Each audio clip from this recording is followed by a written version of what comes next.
Daphné qui a levé la main. Bonjour Daphné, bienvenue dans l'émission. Oui, bonjour. Premièrement, si c'est possible, je voudrais juste remplacer mon nom par Sophie. Oui. C'est une erreur Oui, de ma part. Madame Sophie, on va oublier rapidement votre prénom. Madame Sophie. Parfait. Oui, c'est ça. Donc, ce matin, j'appelle, je ne sais pas trop par où commencer dans mon sujet. Bon, tout ça pour dire que ces temps-ci, au niveau de ma relation de couple, ça va super bien en temps général. C'est juste que parfois, je finis par hausser le... J'ose beaucoup le... Non, pas beaucoup. Une fois de temps en temps par semaine, je finis par hausser le ton après mon conjoint. Puis, j'ai un enfant d'1 an. Puis à chaque fois que ça m'arrive, mon conjoint dit « Ah là, pas devant le petit. » Puis je suis comme « Je le sais, pas devant le petit, mais on dirait comme il me pompe. Puis à un moment donné, ben j'explose, puis je m'excuse, puis je me sens mal. Ça dure pas longtemps. Des fois, c'est juste une phrase, là, tu sais, comme ça suffit, je suis tannée, là, tu sais.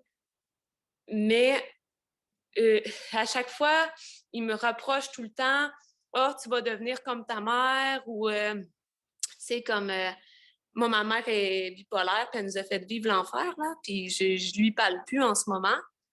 Mais ça vient tellement de me fâcher puis me faire réfléchir quand il me dit comme tu vas devenir comme ta mère, puis tu gères pas tes émotions, puis tu sais, c'est comme tu peux dire comme que j'ai été impulsif, puis je vais te dire oui, c'est vrai, mais viens pas me dire que je vais être comme ma mère ou quoi que ce soit, tu sais, ça vient vraiment me chercher, puis Dans quel domaine œuvre votre conjoint? il est technicien en informatique. Est-ce qu'on peut convenir qu'on est assez loin de la psychologie humaine? Oui, effectivement, c'est plus moi ici qui, dans ma famille proche, qui s'intéresse à la psychologie humaine, là. Tu sais, je m'informe, Alors, c'est sur quelle base? Parlons un peu Oui. du fondement de l'opinion de votre partenaire lorsqu'il affirme « tu vas devenir comme ta mère ». Quel fondement de connaissance a-t-il pour vous sortir une phrase de cet ordre-là? Ben, c'est ça l'affaire, c'est qu'il n'y en a pas vraiment. Puis ce qu'il pense, c'est que, étant donné que ma mère s'emportait rapidement, étant donné que j'ai vu ce comportement-là, ben là, à mon insu, je reproduirais ce que j'aurais vu dans mon enfance au niveau de mes relations avec lui devant mon enfant, tu sais, comme que ma mère, elle criait souvent devant moi puis mon frère. Fait que là, Oui. supposément que... Mais tu sais, je me gère, ça arrive comme une fois par semaine, mais moi, mon inquiétude, c'est vraiment comme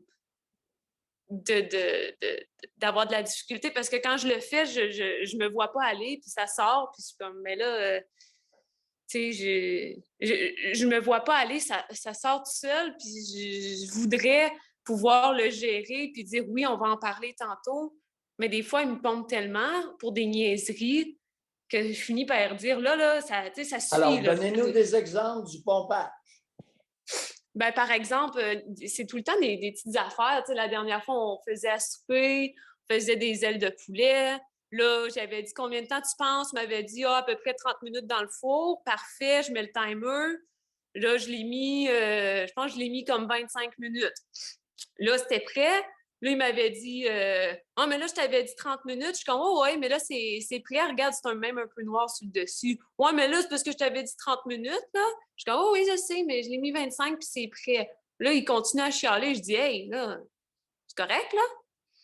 Tu sais, des niaiseries de même ou sinon, on a un Non. chien, puis. Oui, attendez un peu. Oui, Ce ne sont pas des niaiseries, ce sont des trivialités, des éléments anodins. Oui, Ce n'est pas des niaiseries. Parce que Okay. lui, il a son agenda, là. Tant que vous allez considérer ça comme des niaiseries, vous faites fausse route. Alors, continuez. Maintenant, on a cet exemple-là, le chien. Oui, le chien, dans le fond, c'est plus moi qui voulais un chien. Ça fait 3 ans qu'on l'a. Puis à chaque fois qu'il arrive quelque chose avec le chien, par exemple, qu'elle jappe quand elle voit quelqu'un passer une fois de temps en temps, ou des fois, j'invite un chien à venir jouer dans notre cour, puis là, ben, les chiens ont couru un peu trop vite, ils ont arraché du gazon. Tu sais, je sais, comme vous dites, c'est peut-être, ça me semble une niaiserie pour moi. Par contre, pour lui, son gazon, là, peut-être c'est plus important pour lui. Non, on enlève, Mais- fini le mot niaiserie. Des Exactement. éléments anodins, c'est-à-dire pas grave, Exactement. Donc, anodin, oui, oui. trivialité, mais pas le mot niaiserie. D'accord. Donc, c'est ça. Donc, il me remet tout le temps sur le dos des éléments anodins comme ça, comme ah là, t'as fait jouer les chiens, je suis tannée du chien. Il nous remet sur le dos. Là, vous introduisez quelqu'un d'autre. Ouais, ben c'est plus comme par exemple moi, puis les 2, 3 amis qui viennent de temps en temps avec leur chien, là. Et, Donc, oh, là, il élargit son cercle. Alors là, plus quelques amis et leur chien. exactement. Tu sais, moi, c'est un peu en ce moment, tu sais, je suis en vacances d'été. C'est moi, ma plus grande socialisation en ce moment, c'est de temps en temps, j'invite un ami, les chiens jouent ensemble, on discute. Fait que moi, ça me fait du bien, tu sais. Attendez Puis, un peu. Vous oui. invitez un ami ou une amie? Non, c'est une amie. J'ai Merci. 2 amis de filles, puis mon frère aussi, là, qui vient de temps en temps. OK. Est-ce qu'il lui arrive de vous faire des reproches concernant des comportements anodins survenus en présence de votre frère ou dû à votre frère? Oui, souvent. Par exemple, mais il me dit qu'il l'apprécie, puis je veux dire, on l'invite aussi, puis je veux dire, il n'arrête pas, il me dit tout le temps qu'il l'apprécie, mais quand il arrive, puis en tout cas, il trouve tout le temps quelque chose sur mon frère, tout le temps, il reproche tout le temps une petite quelque chose à Dans chaque quel fois groupe qu'il vient. d'âge, Mme Sophie et votre conjoint? Dans mi-vingtaine. Mi-vingtaine. Même chose pour moi. OK. C'est comme On s'en va où avec ça, cette histoire-là? Ben en fait, moi, c'est plus c'était pour savoir, pour travailler sur Non, pour non, travailler non, sur non, moi. non, non, non, non, non. Vous allez perdre. Alors, il est très clair que votre conjoint se défoule sur vous. Il est très clair que votre conjoint vous astique, vous picosse. Mhm. Alors, vous avez un conjoint qui est une picosseuse. Oui. Oui, j'ai déjà dit, j'ai déjà dit tu picosses, puis c'est comme quand il revient du travail le soir, je marche sur des œufs, là, il faut qu'il ait son 15 minutes, je peux pas rien dire, sinon là, tu sais, mais quand on fait des activités à l'extérieur de la maison, on va prendre une marche, on fait une activité en famille, toutes des choses comme ça, on va super bien, on passe du bon temps ensemble, mais dans la maison, tout le temps quelque chose par rapport à la maison, tout le temps quelque chose par rapport à La la façon de faire. sexualité, Mais la sexualité, ça va bien. Aussi, c'est comme des fois, on s'ostine, puis 1 heure après, ça va mieux, on a une bonne relation sexuelle, les deux sont satisfaits, là. Je penserais pas que ce serait à ce niveau-là, là. est-ce qu'il lui arrive d'être plus ardent après une séance d'asticotage avec vous? Non, j'ai pas remarqué une différence. OK. Ça fait que votre conjoint est une picosseuse. Ouais, il picosse. Bon, il picosse, vous, vos 2 amis et votre frère. Ouais. Et là, vous prenez sur vous de devenir suffisamment mature pour tolérer, accepter qu'il vous picosse au moins à chaque semaine, si ce n'est à peu près tous les jours. Mais vous Ben, éclatez une fois par semaine. Oui, exactement. Mon souci, c'est ça. J'éclate. J'essaie de lui faire comprendre. Même des fois, on va se parler en Vous privé. essayez de lui faire comprendre quoi? Ben, j'essaie des fois de lui. Moi, c'est ça qui est. Là, je pourrais pas le dire parce qu'il n'y a pas de situation, là. Mais souvent, je vais revenir sur les situations, puis je vais lui dire, tu sais, est-ce que c'était vraiment nécessaire? Est-ce que Madame on aurait Sophie, pu votre éviter? type d'intervention a donné auprès de lui, a donné quel résultat à date? Ben, jusqu'à date, quand j'ai des interventions avec lui, souvent, ça va aller mieux pour comme 3 jours. J'ai l'impression que tout va mieux. Puis après ça, ben, ça recommence. C'est comme si c'était ancré dans sa personnalité. Alors, n'est-il pas exact que ça, on appelle ce genre d'intervention-là zéro efficacité? Hmm. Il recommence Non, après 3 jours, il n'a rien compris. exactement. Puis, tu sais, Il n'a on a rien parlé. intégré. Excuse-moi. Oui, puis c'est ça, on a parlé récemment que Oui, ça serait peut-être bon pour nous d'aller faire une petite thérapie de couple parce que, tu sais, moi, je le vois pas négatif, je le vois comme quelque chose qui pourrait nous faire apprendre les deux. où est le problème de couple? Le gars picosse, puis il picosse plusieurs personnes. Et où le problème de couple? Ben, il pourrait toujours aller consulter par lui-même, mais ça faudrait que Merci. ça vienne de lui. Mais Merci. Sophie, moi, je suis restée sur une phrase que vous avez dite, là. Qu'est-ce qui fait que vous acceptez qu'il vous demande de vous taire 15 minutes à chaque fois qu'il revient de travailler? Ben, c'est pas qu'il me demande de me taire, en fait, c'est moi qui comme plus appris indirectement qu'il fallait pas trop que je lui parle tout de suite en arrivant, là, tu sais. Je peux lui parler de choses positives, mais si j'ai un petit quelque chose, comme par exemple, mon amour, j'ai remarqué que la laveuse a coulé, ben là, faut pas lui dire ça en arrivant, là, parce que là, ça va aller mal pour le reste de la soirée où il va être stressé, tu sais. Fait que je peux y parler, mais il ne faut pas que j'y ramène des choses de la vie quotidienne qui pourraient l'agacer. Tu sais.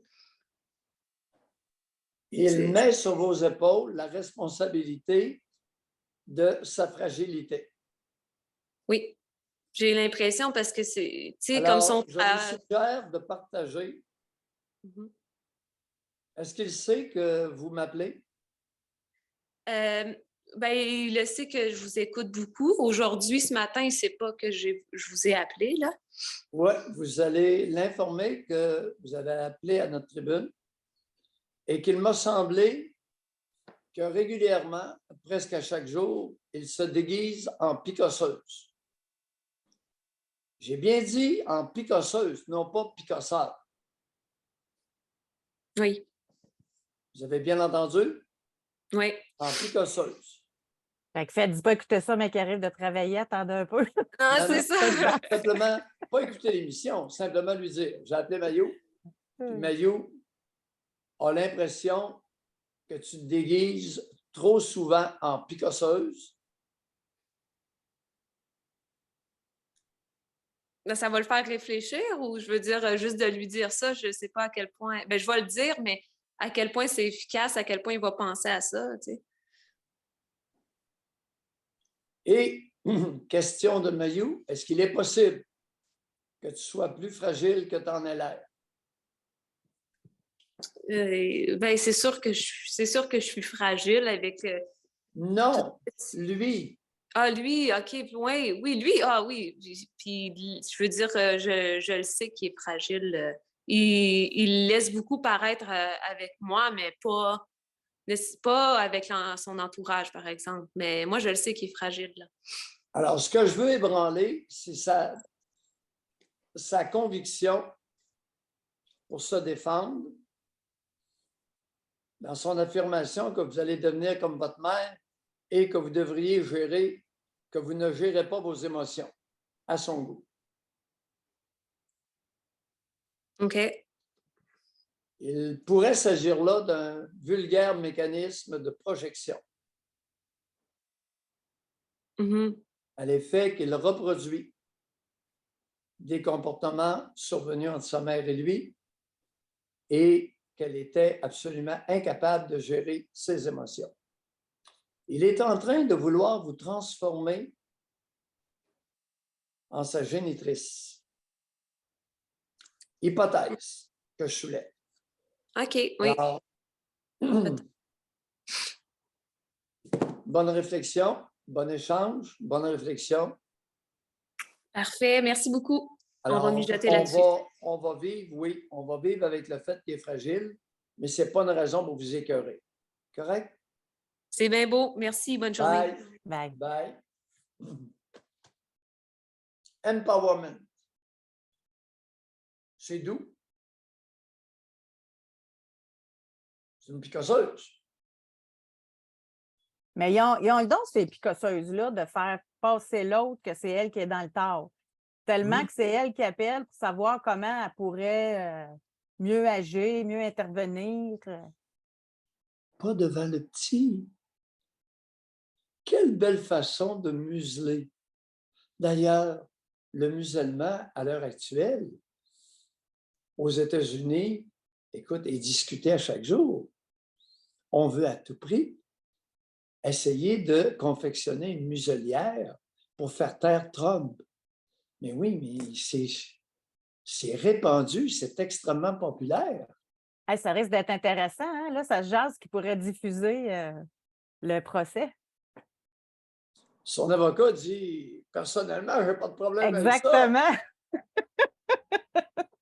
Mais 74 des sondages, je pense qu'ils sont confiants que le public va embarquer, là. Oui. Alors, c'est un couple dans la... Et il l'apprend, ce que je n'accepte pas, José, et ceux qui ne sont pas d'accord avec moi, vous avez le droit. Je n'accepte pas que le conjoint attaque sa conjointe de cette façon-là alors qu'elle a un bébé d'1 an. C'est inacceptable, la picosseuse.